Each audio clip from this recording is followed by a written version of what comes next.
The college football experience, Penn State Nittany Lions 2024 season preview episode on the Sports Gambling Podcast Network is brought to you by Underdog Fantasy. You can win up to 325 times your entry with their brand new Pick 8. Sign up, and when you do, sign up with the promo code TCE SGPN to claim your special pick plus first time deposit offer up to $250 in bonus cash. Yes, they do have college football and college basketball. So hop on over there, underdogfantasy.com, promo code TCE SGPN. And remember, as always, folks, to let it ride.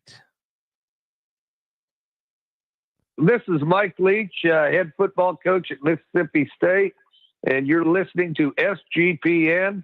Let it ride.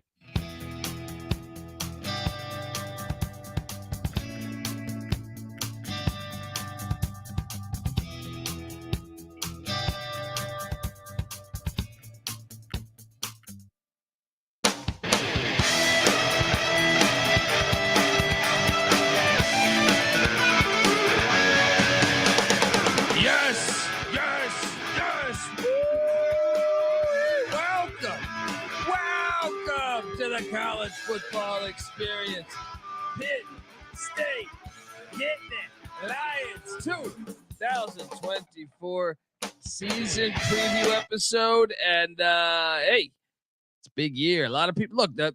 Some say the 12th team playoff was designed for teams like Penn State over the past decade, because they would have been in a bunch of times if you use that model and go back to the past decade or so. The Nittany Lions have been in there a few different times. YouTube.com/the college experience. We're breaking down all 134 college football teams. Solo podcast for every single team in the land. It is the dog days of summer. I got 5 team previews I'm knocking through today. So just diving into college football as the season gets closer and closer and closer. I feel like I'll be at Mountain West Media Days next week here, so looking forward to that. When I say next week, I mean Tuesday, is in tomorrow. I'm a little brain dead. That would be this week, dude. 4th of July throws off the whole schedule. Yeah, it did. I'm like, wait a second. You know, if you don't get 4th of July on an actual Saturday or Sunday, it throws off the entire schedule. So agreed. Yeah. So I don't know what the hell I'm doing over here. All right, folks. YouTube.com though. Hop on over there, hit that like and subscribe button. Shout out to the chat. We got Drunken Irishman. We got Amazon there. Shout out to them. And look, yeah, excited to break all this stuff down for you. If you're wondering who the hell you're listening to, my name is Colby Swing It Database Dan, aka Pick Dundee. That's not a pick. This is a pick. He was raised in the land down under, where a man thinks on his feet, speaks with his fists, and lives by his wits. When Dundee happened, he was a superstar. And you're nothing but a chameleon, lemon-headed, coward, terrorist pussy. And I'm after you, buddy. You're going to pay for it. Good night. Woo. Let's go. It's a big year for old Coach Franklin. All right? Big year. Shout out to Scott G. Shout out to Big Baller. Shout out to Lane Gretzky. Let's go. I am joined by my co-host. He is the DFS god himself. Give it up for the rooftop IPA drinking, home brew making, tobacco road living, the free lock giving, former Herndon Basketball League MVP, NC Nick in the place to be. There we go. What's going on, man? What's going on? Let's go. Pivotal year for one James Franklin. Would you say? I never understand the hot seat or not situation with Franklin, because if I talk to Penn State fans, they're like furious. I feel like they wanted him out a couple years ago. So I'm like, oh, so he's on the way out. And they're like, no, he's fine. No, believe it or not, this is his 11th season he's entering, which, I mean, time flies. I would have guessed like 6 or 7 or maybe 8 or something. But I guess you understand their frustration, because he's had a very good run at Penn State. He has, in half of his seasons there, they've won double digits. That's pretty damn good.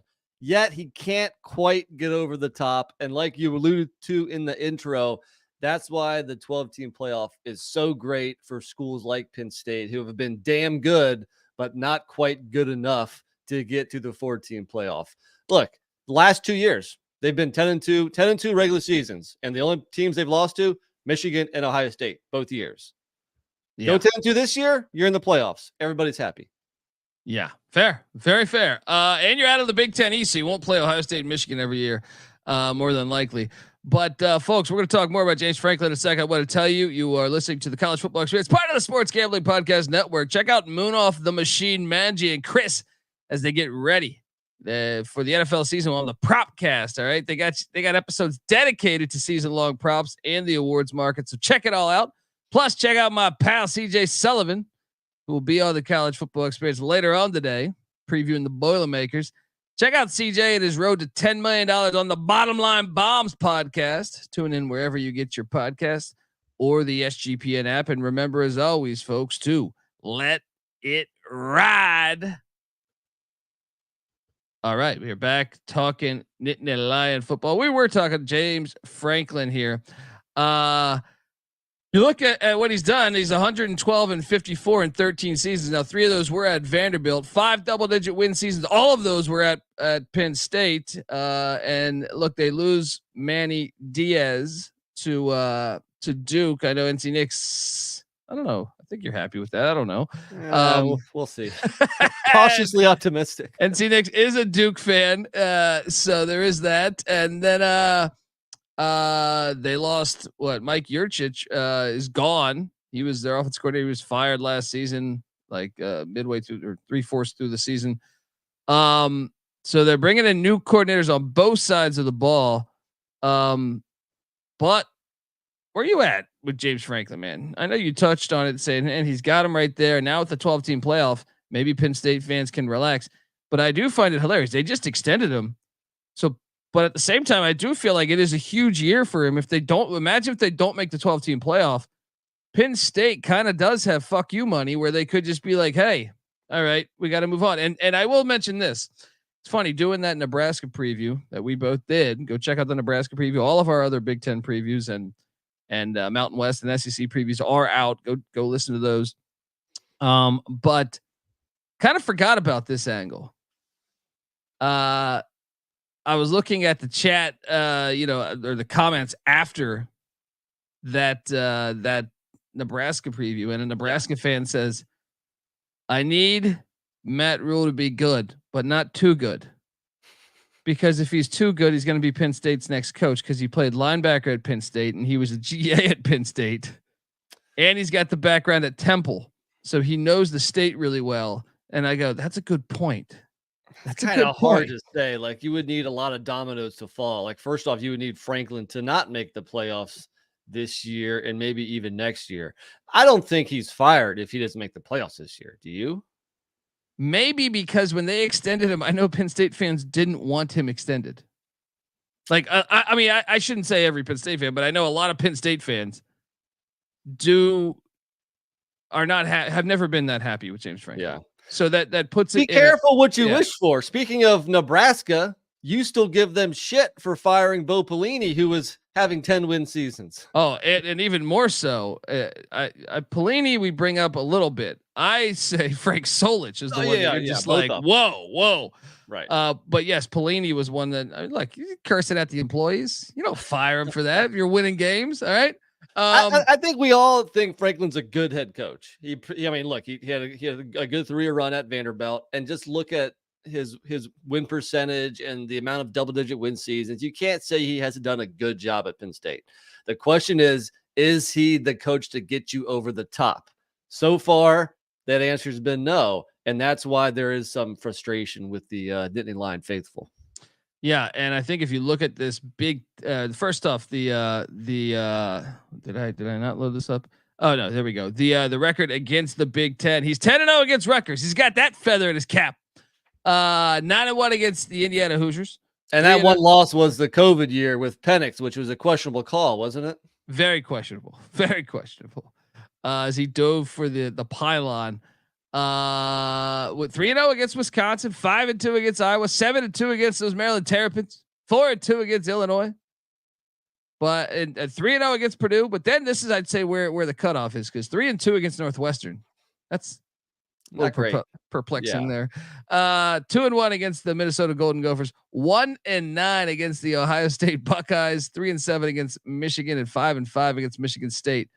What's going on here, buddy? Like, what's the one that stands out to you the most? It's the Ohio State thing, right? I think it has to be, but actually it shows you where Penn State is amongst the power rankings in Big Ten country, because the Big Ten, the bottom of the league, is pretty bad.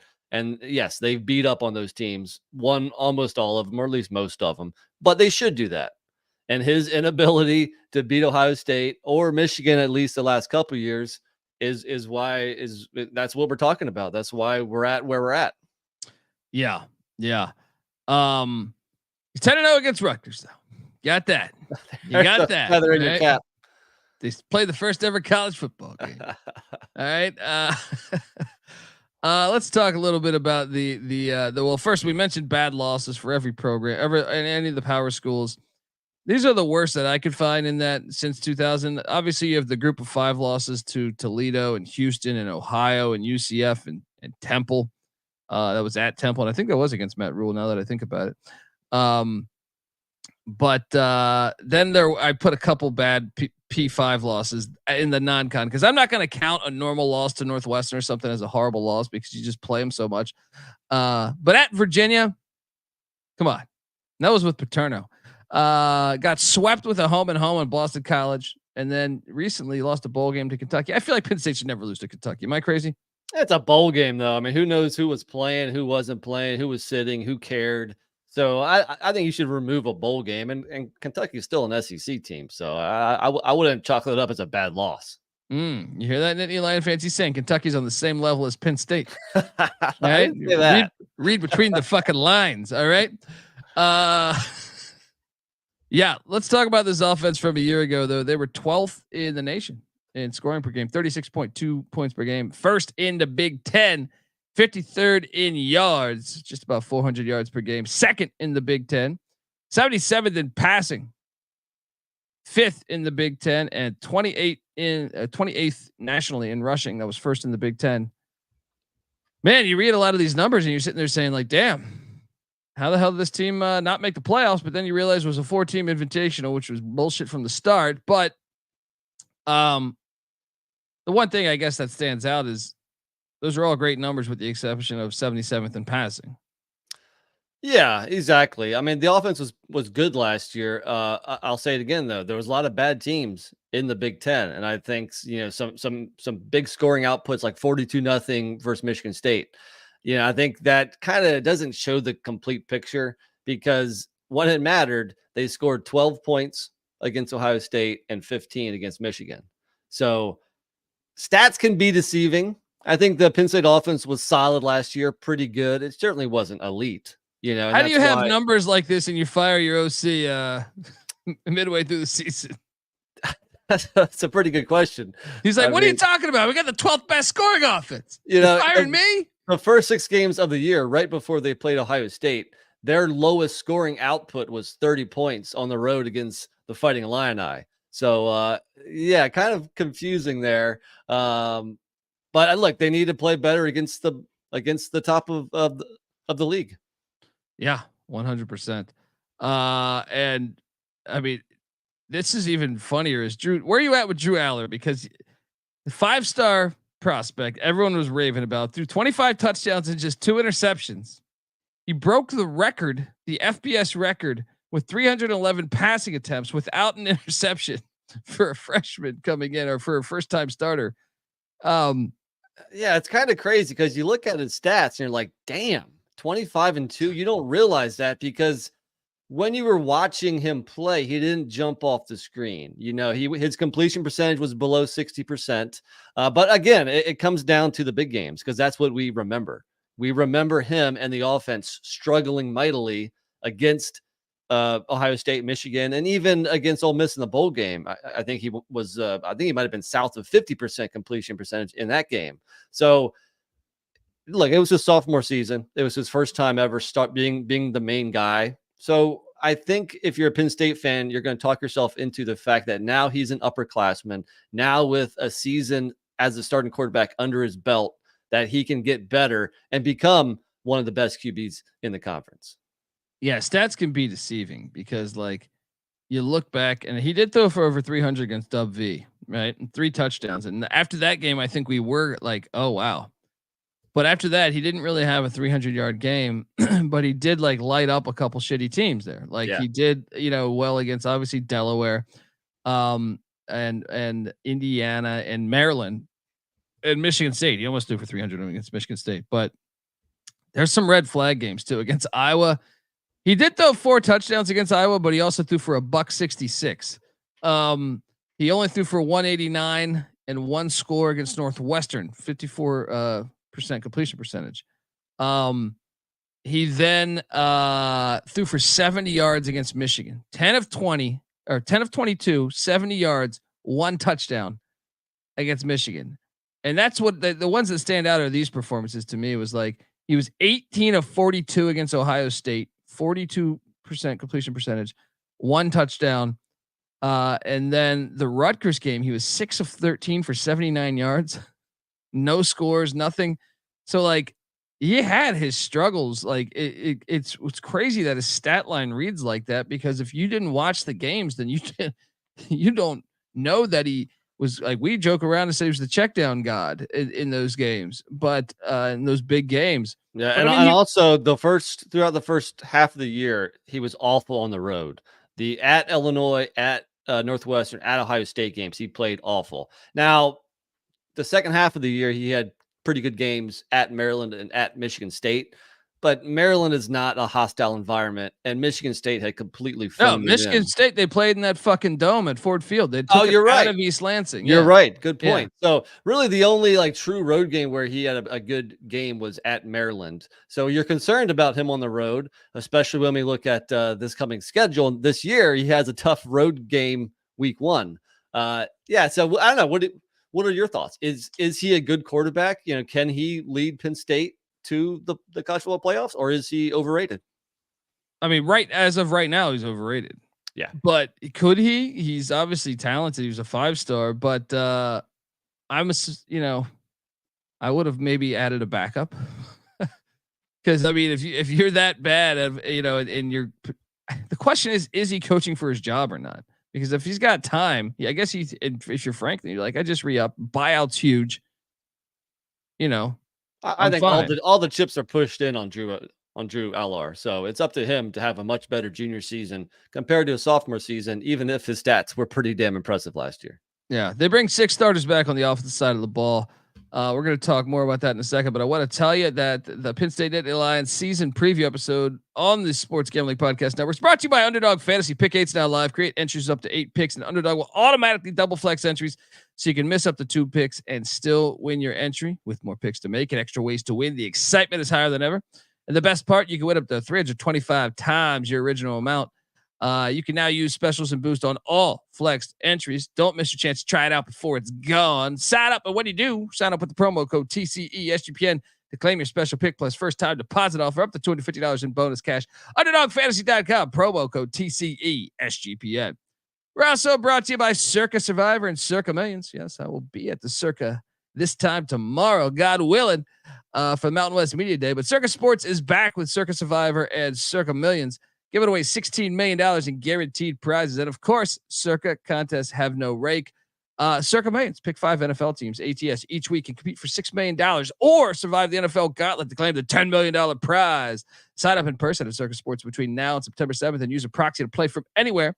We even have a deal with footballcontestproxy.com to save you $50 with the promo code SGP. Check that out. And look, if you don't have your trip booked for Las Vegas yet before football season, may I recommend old Ultimate Contest Weekend. It's a great time to go out. And if you do, you can hang out with my pals, Stacking the Money Greed and Ride Row Money Kramer, and enjoy some of the open bar events at the greatest sports book in the world, August 22nd to August 24th. And remember, as always, folks, to let it ride. All right, back talking Penn State Nittany Lion offense. They are returning Drew Allar and 6 returning starters. Well, he's part of the 6. The running back room is maybe short of Ohio State, the best in the nation. Nick Singleton, dog. Kaytron Allen, dog. Both back, and they return both guards. Now you would kind of like them to return some tackles, but JB Nelson and Sal Wormley is back at the guard spot. Also, tight end Tyler Warren is back, as well as Harrison Wallace the third at the wide receiver spot. Well, the other offensive linemen that don't come back were all drafted by the NFL, including Fashanu in the first round.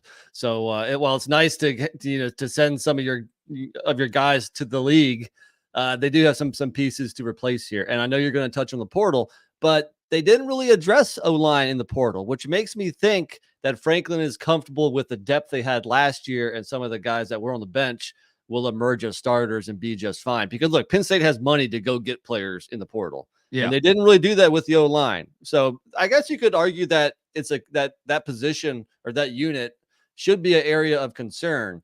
But it seems to me like Franklin was comfortable with the guys he has coming up. Yeah, and it should be an area of concern, mainly because I feel like the defensive lines in this league, between Ohio State, Michigan, and Iowa, it's super elite. Now we'll see on the schedule, but yeah, certain things to note here. Now they did lose some guys. London Montgomery, wisen up. I can see that education in State College working out. London Montgomery saying, Nicholas Singleton, you mean to tell me you don't want to go play ball in Greenville? Well, may I lead the way, making a great decision. London Montgomery going to the East Carolina Pirates. In the spirit of ECU, we believe every moment there was nothing that we couldn't do. Yeah, we raid Penn State's roster. It's a lot of big time programs. We raid their roster. Here's our 5th stringer, ECU. Have fun. Well, your little App State Mountaineers gonna find out about old London Montgomery. All right. They lost Malik McClain to Arizona State, a wide receiver. Keandre Lambert Smith to Auburn. Malik Mega to Coastal Carolina. Dante Cephas to Kansas State. Call me crazy. I know Lambert Smith and Cephas weren't amazing, but I feel like those guys are decent.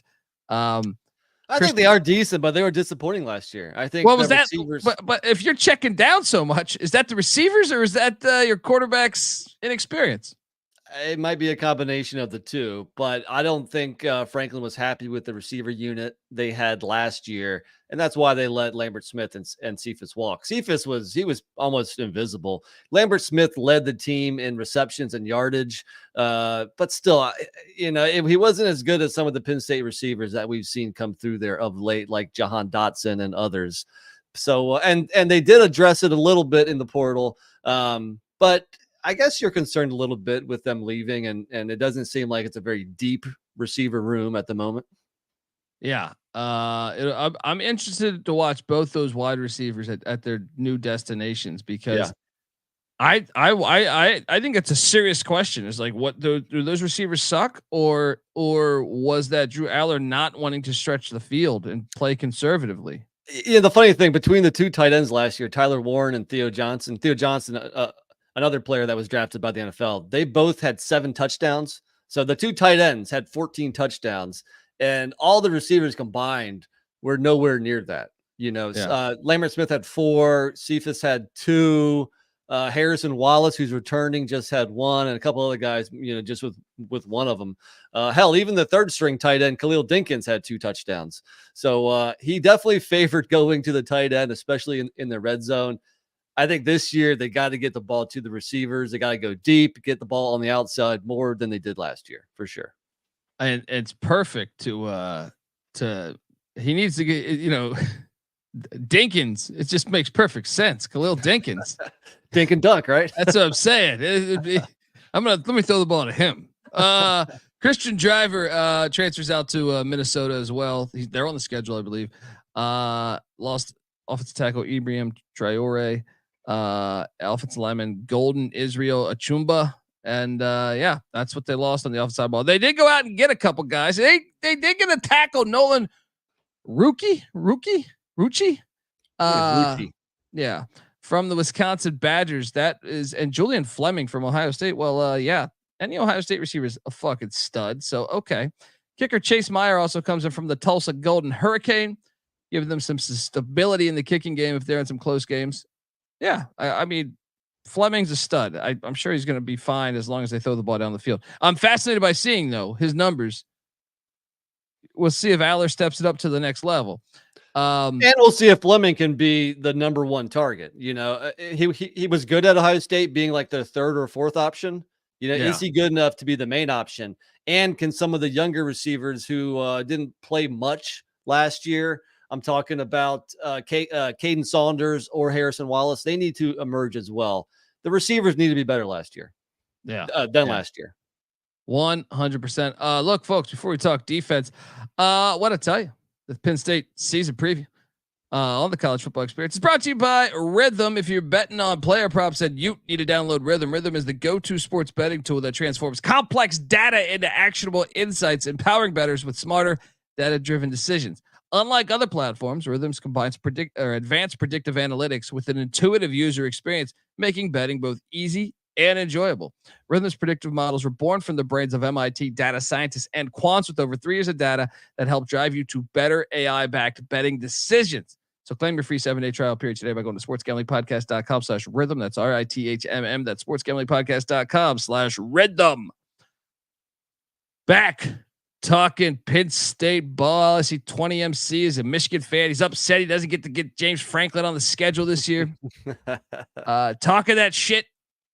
Just gotta love the defensive side of the ball. Now, I will say this: Manny Diaz in this defense, pretty fire last year. He gets the Duke job, but they go out and get Tom Allen, who I've always thought is a really good coach. You know, I think Tom Allen is that sounds crazy to say, but I think he's going to be an upgrade. I mean, if you look at the regular season last year, the only team to score in the 20s other than Ohio State and Michigan. And by the way, it's not like Ohio State and Michigan put up a bunch of points. You know, Ohio State scored 20, Michigan scored 24. The only other team to get in the 20s was a weird game against Indiana in the regular season. So this defense against Tom Allen, let's go. There you go. So this defense was very good a season ago, and they have every chance to be just as good this year. Yeah, third in the nation in scoring per game, holding teams to 13.5 points per game. Ironically, that's third in the Big Ten. Unbelievable. Second in yards, giving up 247.6 yards per game. First in the Big Ten. Seventh in pass defense. Third in the Big Ten. First in rush defense, which, you know, first in the nation. First in the Big Ten. Only 75.5 yards per game, but that didn't stop Michigan from calling, what was it, 25 straight run plays or some shit. Yeah, I mean, the numbers were there. They returned 6 starters, 3 on the defensive line, Abdul Carter at the end spot, Devon Ellis and Zane Durant at the tackles. Linebacker Kobe King is back. The secondary brings back their safeties, Jalen Reed and KJ Winston. Punter Riley Thompson's back. Breaking in new corners. Some new linebacker play. What do you make of this defense, man? I think it's gonna be very good. You know, if you look at people who rank defensive units, like our guy Phil Steele, I mean, he's got their D line as a top 3 defensive line in the nation, and the linebackers and DBs as a top 10 unit. I think they lost the most at cornerback. Both those guys were drafted, Daquan Hardy and Kalen King. But that's an area that they did address in the portal, which your next screen will show. So I think they did a really good job filling the holes of players that were drafted, and this defense is ready to go. I guess the only concern is the new defensive coordinator. I like Tom Allen. I've always thought he's a good defensive coach. Shout out to Jared Smith. Defense will be fired this year. We are Penn State, he said. There we go. Check out Jared. He does great work over at VSiN and on Fox Sports, I believe. Hell of a good guy. But yeah, I'm excited for this defense. I do think Tom Allen, you know, I don't know that the numbers will be that, but I believe Tom Allen is a better defensive coordinator than Manny Diaz. But I don't know that those numbers next year will be that good. Do you think that will be an upgrade? Because that's traditionally what we try to do. Will the offense be better? Will the defense be better? those numbers are pretty damn good last season. Hard to upgrade on those. I think the Yeah. schedule might be a little tougher this year, even if there's no Michigan this year. But the defense is going to be rock solid. It's going to be one of the best defenses in the country. So you're going to see something similar to that.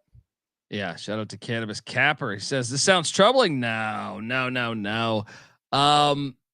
They went out in the portal. Well, first off, they lost Jordan Vandenberg to Georgia Tech. King Mac, all-time great name in my opinion.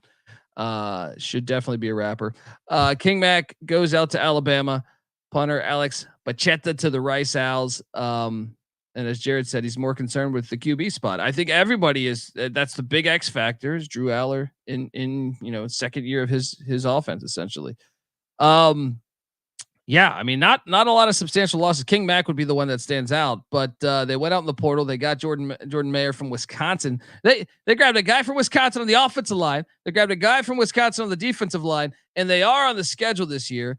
Can't wait to see that. And then AJ Harris from Georgia, who's a stud. I mean, this is a guy that was a top 30 recruit. This is what I think going to be an X factor for this team. Jalen Kimber also coming over from the Florida Gators. And both those guys are expected to start day one. Yeah. And that's where they spent their money. They said, we need the corners. We need the corners. Obviously our depth is an issue there. So, yeah, I mean, I think the defense will still be in pretty damn good shape. I don't know that they'll put up the numbers exactly that good just because I do think, I don't know. Is the schedule harder? Cause I don't think we have Michigan on the schedule. I know we're going to look at it, but you do have a road trip to Morgantown. You got a road trip to Los Angeles.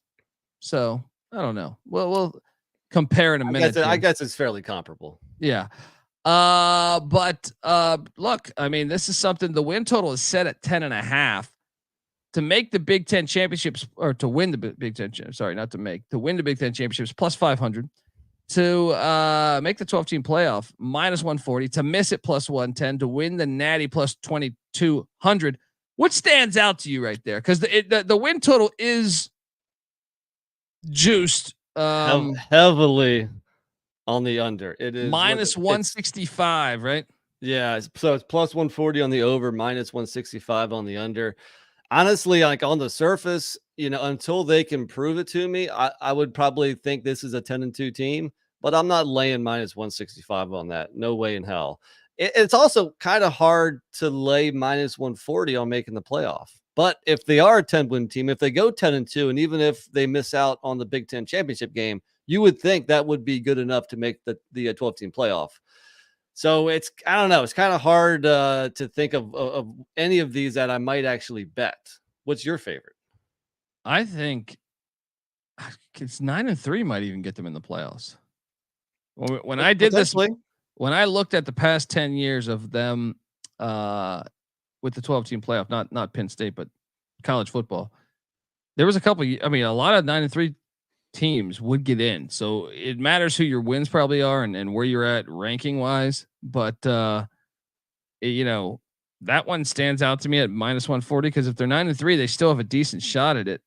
I find it hard to believe this team's going to be any worse than 9-3. Now, can you imagine a home game, State College, Pennsylvania, December 20th or whatever the hell? Hopefully at night, Oh my God, a special whiteout. It's like it would be crazy. Look, I understand we have a lot of stupid shit going on in college football. Like USC and Rutgers playing in the same conference is very stupid, but they're finally getting their heads right. Cause I just think a home game, a home playoff game with some of these places, whether it's Iowa City, whether it's Manhattan, Kansas, whether it's, State College, Pennsylvania, or Oxford, Mississippi, I think that scene is going to just give steroids to the sport. So look, if you're forcing me to take one of these right now blindly, it'd probably be to make the playoff minus 140 or the under, but the under is so juiced. You might be better off. And give me a second here. Let me see what I can do. You might be better off if you go through the schedule. If you can find the exact wins, right? Yeah. And if you can find either 10-2 or 9-3 there, whatever you feel better about, I'm just quickly trying to figure this out right now. So give me a second, but that might be your best way to approach this. Where are we at? I see. Give me 1 second here. I just got to find Penn State. Where are we? I kind of while you're pulling that up, I kind of wonder about plus 500 for the Big Ten champ. I believe Penn State has the third best odds, but everybody is expecting Ohio State and Oregon in that mix. Penn State only plays one of those teams, and they play them at home, and that is the Buckeyes. I know you showed their record against Ohio State recently. It's not good, but and Ohio State's very good, but if you're ever going to beat them, maybe this is a chance. If they can somehow beat Ohio State, then they got a pretty decent chance at making the Big Ten championship game. Yeah. And if you look right, so exactly 9 wins is plus 370. Exactly 10 wins is plus 280. I kind of like the exactly 10 wins at plus 280. Yeah, let's jump into the schedule because I think or the 9, depending on what you feel. Week 1, they head to Morgantown, West Virginia to take on the West Virginia Mountaineers. Dude, this is a dangerous game. We all remember last year where Penn State was, I guess we'll call it fortunate to cover because they ran up the score and they pushed in, a touchdown with, I think it was under 20 seconds to go or something. I'm not sure about the timing, but so it's kind of a revenge game. I mean, you could argue Penn State ran it up last year. So West Virginia is not going to be happy, and they're always dangerous at home. Buddy, what is this early spread? I think it's like 10 points, right? Yeah. Last I saw, I think it was 10. I'm all over West Virginia in the points there, and I actually think it's worth a money line sprinkle. We Drew Allar, you just referenced how shitty he's been on the road, right? And he played good at Maryland. Maryland is nothing compared to Morgantown. You know what I mean? Now, I will say that we do have a kick time. It's noon, which if you're West Virginia, you would have hoped to have like an 8 p.m., prime time under the lights game where I think it would be even that more rabid. So I think that's a little bit of a break, Penn State playing early in the day, but still it's a tough environment. I mean, we all know that. Dude, I don't give a shit. They'll be liquored up. I've been to Morgantown. All right. It doesn't matter what time you play this game. All right. This place, the couches will be burning, and don't let them win this thing because the whole town will burn down. I don't feel good about Penn State here. Like, Allar's got to prove it to me. West Virginia upset. Talk to me. I got him 0-1. To play devil's advocate and not to agree with you, I will go with Penn State, but I'm definitely taking the 10 points. I think it is going to be a close game, much closer than a season ago. But I'll say Penn State wins by 7. I don't think you're crazy though for going a West Virginia money line bet either. Yeah. I just feel like he's got to prove it to me that he can win on the road. You know what I mean? And this place, you could argue this place is as toxic as any Big Ten. Like as far as like just the fans being rabid. Week 2, home to Bowling Green. That will be a win. Scotty Leffler, Patty C's boy. I'll go out on the limb and say that's a W2. They get a bye week. See, I'd rather have my bye week later in the season for sure because you kind of got 2 bye weeks back to back because Kent State's coming to town. Jack Lambert ain't walking through that door. 3-0. Or no, 2-1. I'm sorry. 2-1. 3-0 for you, right? Yeah. Now, Brett Bielema and the Illinois Fighting Illini, you know what? He won the last time they played in State College. I think, what did I say? Franklin's record, I think he's 4-2 against Illinois. Something like but that. Those have been kind of close games, man. I feel like I'm taking Penn State, but I mean, wouldn't shock me if this is a 3-point game in the fourth quarter. Yeah, I guess so. I mean, it could be closer than expected, but I think this month of home games here, I don't think anybody really pushes Penn State. I think they win them all fairly easy. Yeah, then you got Deshaun Foster and UCLA. Remember, this was supposed to be Chip Kelly. He leaves kind of late in the offseason to Ohio State. This should be an easy win. I got him 4-1. You got him 5-0 by October 5th, right? Yeah, exactly. Now comes the big one as they head to Los Angeles. Franklin is 0-1. all time against USC. They played in the Rose Bowl. Sam Darnold against Sean Clifford, if memory serves me correct. Crazy game because I think Penn State blew like a 17-point lead, if memory serves me correct. But this is a hard one for me. I mean, I lean Penn State, but not by much. Yeah, I think people are sleeping on USC a little bit. Obviously, everything went wrong last year in the second half of the season for the Trojans, and nobody's expecting much. I think their win total is only at like 7 or 7.5 or so. Let's put it this way: I think Penn State is going to drop a game on the road this year. So if I'm going to give them West Virginia, I'm going to have them lose probably at either at USC or at Wisconsin. They do get that nice bye week before going up to Camp Randall. So you know what? I'll say the Trojans knock them off. There's your first loss. I got them beating the Trojans. They get a bye week, as you just alluded to. Then they head to Madison. Man, this 3-game stretch is tricky here. I got them beating Wisconsin. He's undefeated against Wisconsin. I'm not sold on Wisconsin. And Big Baller will be there in person. Yeah, I mean, it wouldn't shock me at all if Wisconsin won that game because those games would be close. But we mentioned a couple weeks ago, I think Wisconsin has Alabama, Penn State, and Oregon, if I'm not mistaken, all coming to Camp Randall. Yeah, they're going to get at least one of those. Yeah, not quite sure which one it's going to be. You could argue Penn State might be the easiest of the three, or Alabama. They're going to get one of them, but I'm going to say it's not Penn State. Yeah. Give me Penn State to get this. I'll say this: between Wisconsin and Ohio State, Penn State's losing one of those.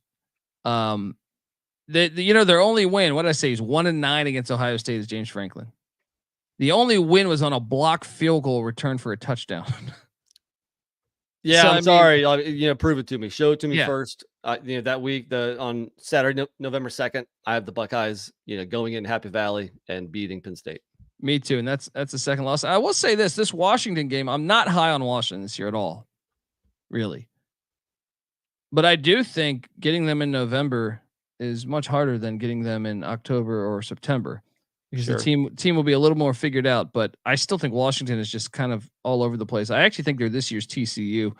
Give me Penn State to beat Washington. Yeah, they're traveling across the country. I'm going to guess that they've never played at Penn State before. I'm not sure if a very young team is going to be ready for that kind of environment. Penn State, gets back on the winning side of things after losing to Ohio State. Yeah, and that date's actually messed up. It's the 9th. It's not a Friday night game. Then they head to Purdue, West Lafayette. Last time they played, there was a hell of a good game. But then again, Jeff Brom was the head coach of Purdue. I got Penn State going into West Lafayette and taking care of business. How about you? Yeah, I think so. I'm not high on Purdue. I think they're going to struggle this year, just like last year. But now I got a back-to-back away as they head to Minneapolis. I believe they lost the last time they went to Minneapolis. This is tricky. But I got Minnesota winning this, dude. This is very tricky. I'll give Penn State the win, but it's always a tough place to play, especially on the second end of a back-to-back road trip. It's going to be very close. I'll take Minnesota to cover whatever kind of points that they're giving me. But I'm going to lean Penn State to knock off Minnesota, then finish up the year versus Maryland with a W at home, and I have them 10-2. I got them 9-3, and I think his schedule's road games are tricky, man. If Allar's not ready, like you could lose. You could go 1-4 on the road. That would then Franklin would definitely be on the hot seat and might get fired if you're talking about an 8-4 type season, and that doesn't even say. I mean, that doesn't. Then they might lose to Ohio State at home. So I'm a little bit higher than you. I think this defense, and then Drew Allar as a junior now, I think he will improve, and I think Penn State's just a very good football team. They can definitely repeat a 10-2 season, and that should put them in the college football playoff. No, he's got to prove it to me. So you have 9-3 and missing out on the playoffs? I don't. I'm probably in because this is the thing. We've never seen a 12-team playoff selection. I think they're probably going to super, favor the SEC and Big Ten schools. So maybe they could get in then. But Let me ask you this. I'm sorry. Did you want to finish that thought first? No, I just think there's too many. Like he's with a guy that hasn't proven it to me, with the receiving core that I still question.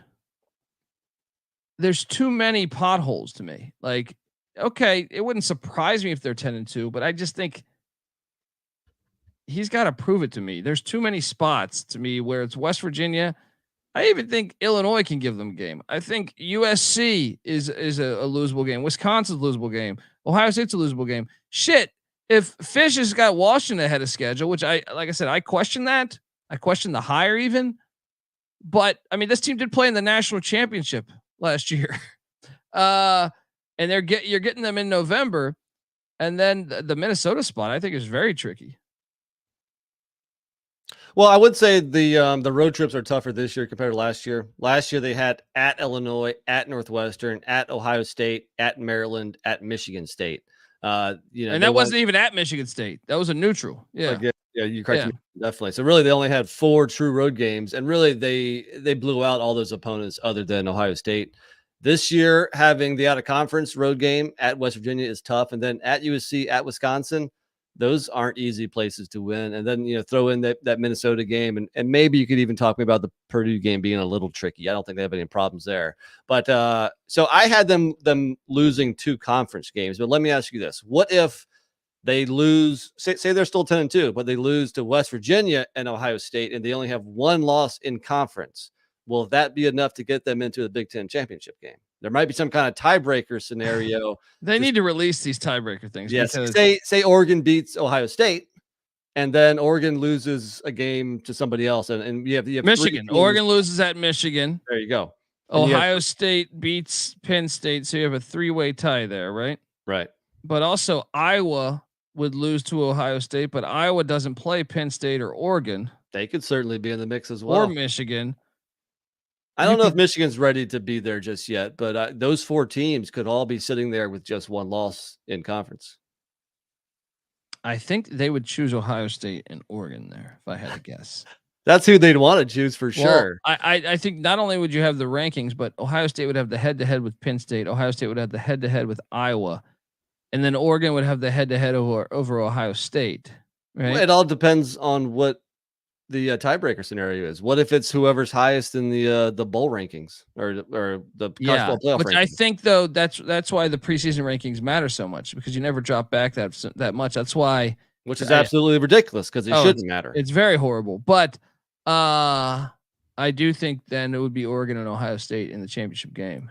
Either way, I think they want those 2 to have a rematch. But also, I mean, we were saying that college football, the people, whether it was, conference commissioners or whoever, they were concerned about having rematches. Yeah. So do you want to see Oregon, Ohio State for the second time? I would. I think it's a fantastic game. I'd rather not see it at Lucas Oil, but it's going to be a problem for them, because you understand you almost don't want to play in the championship game. Yeah. Like if that scenario comes up and Penn State say loses out in a tiebreaker and Oregon and Ohio State play, and let's say Ohio State gets revenge on Oregon and beats them. Yeah. Ohio State gets the bye. That's fine, but they're probably going to get a bye anyway. Right. Or like they were in a spot, they were top 4. It had been the old system is my point. But like Penn State would then hop Oregon because Oregon just got a loss. You see my point? Yeah. I mean, the conference championship is great for the winner. It could be very, very bad for the loser. Kind of like USC 2 years ago. Yeah. Well, it's like Penn State would then probably be hosting a game.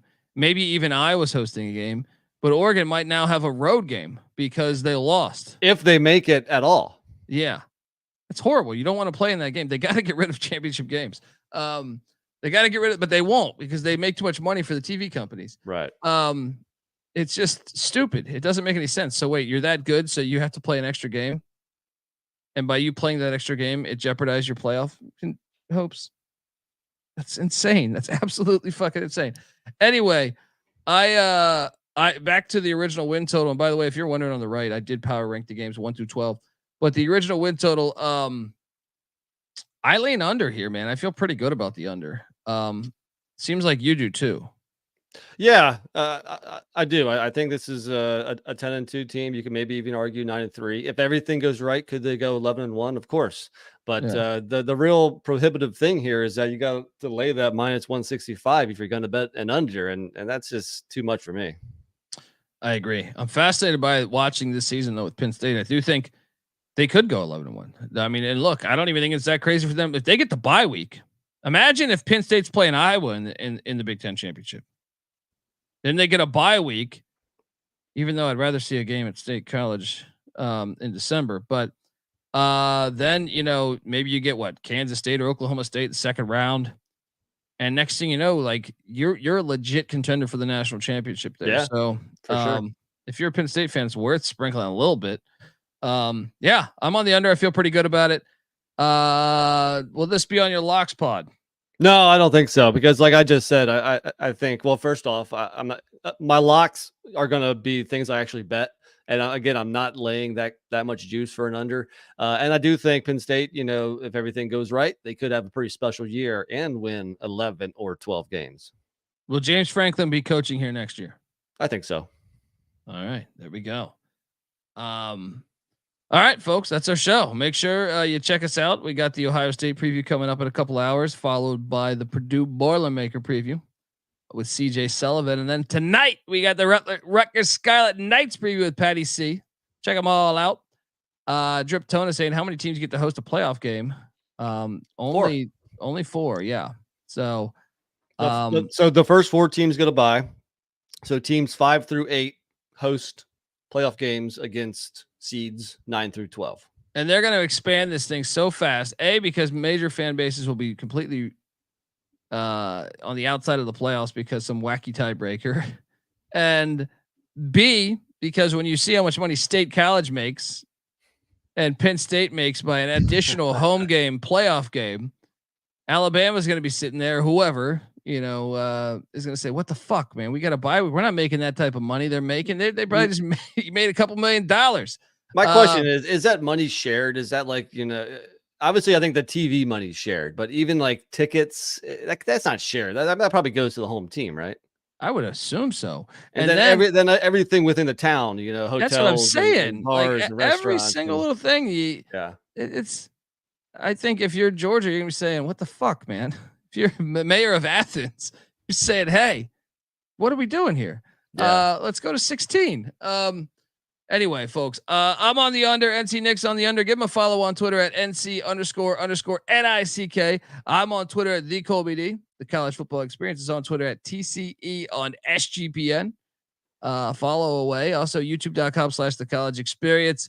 The home for all of our stuff. The College Football Experience, the FCS College Football Experience, the College Basketball Experience, the College Baseball Experience. We even did a goddamn Frozen 4 preview for you. All right. Come on, Big Ten world. Check it out. Get on over there. Hit that like and subscribe button. Grab the SGPN app. It's free to download in the App Store and Google Play Store. Also, check out the Stadium Heads podcast I do myself, Michael Barker, talking college football stadiums, what makes them so great, the home environments, the stadiums, the history of the stadiums. The Big Ten, I think, has the best stadiums.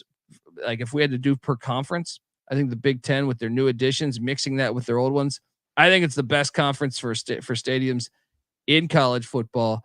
Go listen to those episodes because we break down why. I think it's fantastic that you could be at the same field. Nicholas Singleton scoring in the same goddamn end zone that Franco Harris scored in. I think that's what makes the sport so great. One of the elements. So check out the Stadium Heads podcast, folks. Until next time, this is the College Football Experience, Penn State style. You better start thinking about yours, and we out of here. Run and shoot.